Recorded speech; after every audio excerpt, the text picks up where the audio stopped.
ഇന്ന് കേരളത്തിലെ ചില ഒറ്റപ്പെട്ട മഹല്ലുകളിൽ ചില അപൂർവമായ ചില കാഴ്ചകൾ കണ്ടുകൊണ്ടിരിക്കുന്നുണ്ട്. അതിനെതിരെ എന്റെ പ്രിയപ്പെട്ട സഹപ്രവർത്തകന്മാർ ജാഗ്രത പാലിക്കണമെന്ന് സാന്ദർഭികമായിട്ട് സൂചിപ്പിക്കുകയാണ്. മഹല്ല് ജമാഅത്തിന്റെ ഭാരവാഹികളെ തെരഞ്ഞെടുക്കുമ്പോൾ, മഹല്ല് കമ്മിറ്റിയുടെ തെരഞ്ഞെടുപ്പ് നടക്കുന്ന സമയത്ത് നമ്മൾ എല്ലാവരെയും ഒരുമിച്ച് നിർത്തിയിട്ട് ഐക്യത്തിന്റെ വാഹകരായിട്ട് മുന്നോട്ട് പോകണം. അതുകൊണ്ട് മഹല്ല് ജമാഅത്തിൽ ഒരു മുജാഹിദ് ഉണ്ടായിക്കൊള്ളട്ടെ, ഒരു ജമാഅത്ത് ഇസ്ലാമിക്കാരുണ്ടാകട്ടെ.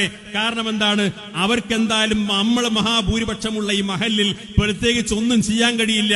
അതുകൊണ്ട് അവരെ ഒരു അംഗമാക്കി കഴിഞ്ഞാൽ, അവനൊരു ജോയിന്റ് സെക്രട്ടറി ആക്കി കഴിഞ്ഞാൽ അവനെ കൊണ്ട് കണക്കെഴുതിപ്പിക്കാം, അവനെ കൊണ്ട് മിനിറ്റ്സ് എഴുതിപ്പിക്കാം, പണിയൊക്കെ അവനെ കൊണ്ട് ചെയ്യിപ്പിക്കാം. പക്ഷെ അവന്റെ ആശയമൊന്നും ഇവിടെ ചെലവാകില്ല എന്നൊക്കെ പറഞ്ഞുകൊണ്ട് അങ്ങനെ തൂക്കമൊപ്പിക്കുന്ന ഒരു ശൈലി പല മഹല്ലുകളിലും കടന്നു വരുന്നുണ്ട്.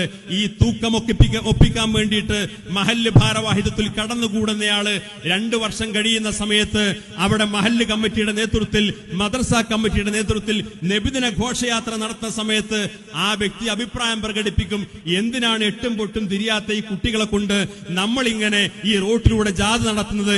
ഇവരെല്ലാവരെയും മദ്രസയിൽ കൂട്ടിയിരുത്തിയിട്ട് മനോഹരമായിട്ട് മൗലീദ് പാരായണം നടത്തി ചീരണി കൊടുത്ത് വിട്ടാൽ പോരെ എന്ന് ചോദിക്കുമ്പോ, കാര്യം എന്തൊക്കെ പറഞ്ഞാലും അവൻ മുജാഹിദാണെങ്കിലും അവൻ ഘോഷയാത്രയാണ് എതിർത്തത്.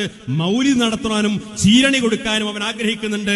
അതുകൊണ്ട് അവൻ പറയുന്നത് നമുക്കെതിരല്ല, അതുകൊണ്ട് തൽക്കാലം ഘോഷയാത്ര വേണ്ട, നമുക്ക് മൗലീദ് പാരായണം നടത്താം, നമുക്ക് ചീരണി കൊടുക്കാം എന്ന് പറയുന്നു. പിറ്റേ ദിവസം പിറ്റേ വർഷമാകുമ്പോഴേക്ക് അവർ പറയുന്നുണ്ട്, ഏതായാലും വൈകുന്നേരം മൗലിദ് ആഘോഷത്തിന്റെ ഭാഗമായി കുട്ടികളെല്ലാം പ്രവാചക പ്രകീർത്തനങ്ങളല്ലേ പറയുന്നത്, പിന്നെ രാവിലെ വീണ്ടും കുട്ടികളെ മദ്രസയിലേക്ക് വിളിച്ചിട്ട് അവിടെ വേറെ മൗലിദിന്റെ ആവശ്യമുണ്ടോ എന്ന് പറയുമ്പോ, ശരിയാണ്, വാര്യം പറഞ്ഞ് ശരിയാണ്, 100 കുട്ടികള് റസൂലുള്ളാഹി സ്വല്ലല്ലാഹു അലൈഹി വസല്ലം തങ്ങളുടെ മദ്ഹല്ലേ രാത്രി പാതിരാവോളം വിളിച്ചു പറയുന്നത്, പിന്നെ ആ കുട്ടികളെ രാവിലെ വിളിച്ചിട്ട് ബുദ്ധിമുട്ടാക്കണോ? ഇയാള് മദ്ഹ് പറയുന്നതിനെതിരല്ല, തൽക്കാലം രാവിലെ അത് മാറ്റിവെക്കാം. ഇങ്ങനെ ഘട്ടം ഘട്ടമായി അവന്റെ അജണ്ടകൾ നടപ്പിലാക്കാൻ ശ്രമം നടത്തുന്ന സാഹചര്യങ്ങൾ പല മഹല്ലുകളിലും മദ്രസകളും കണ്ടുകൊണ്ടിരിക്കുന്നുണ്ട്.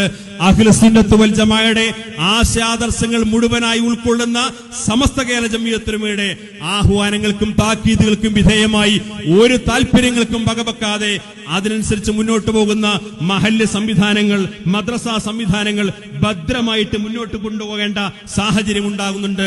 മഹല്ലുകളെ തട്ടിപ്പറിക്കാൻ, മദ്രസകളെ തട്ടിപ്പറിക്കാൻ, നമ്മുടെ സ്ഥാപനങ്ങളെ തട്ടിപ്പറിക്കാൻ അഹ്ലുസുന്നത്ത് വൽ ജമാഅയുടെ ആശയാദർശങ്ങൾക്കനുസരിച്ചുകൊണ്ട് മുന്നോട്ട് പോകുന്ന ഈ സംഘ സംവിധാനത്തിനിടയിൽ ഛിദ്രതയുണ്ടാക്കാൻ പല അജണ്ടകളുമായി പലരും കടന്നു വരുന്നുണ്ട്. ഇത് തിരിച്ചറിയാൻ SKSF-ന്റെ പ്രവർത്തകന്മാർക്ക് ബുദ്ധിയുണ്ട് എന്ന് ശാഖാതലങ്ങളിൽ പ്രവർത്തിക്കുന്ന എന്റെ പ്രവർത്തകന്മാർക്ക് സാധിക്കണം. ആ രീതിയിലുള്ള ശക്തമായ പ്രതിരോധം സമസ്ത കേരള ജംഇയ്യത്തുൽ ഉലമയ്ക്ക് വേണ്ടി നാം നേതൃത്വം കൊടുക്കുന്ന എന്റെ പ്രവർത്തകന്മാർ ആ പ്രതിരോധം സൃഷ്ടിക്കാൻ മുന്നോട്ട് വരണമെന്ന് സാന്ദർഭികമായിട്ട് സൂചിപ്പിക്കുകയാണ്.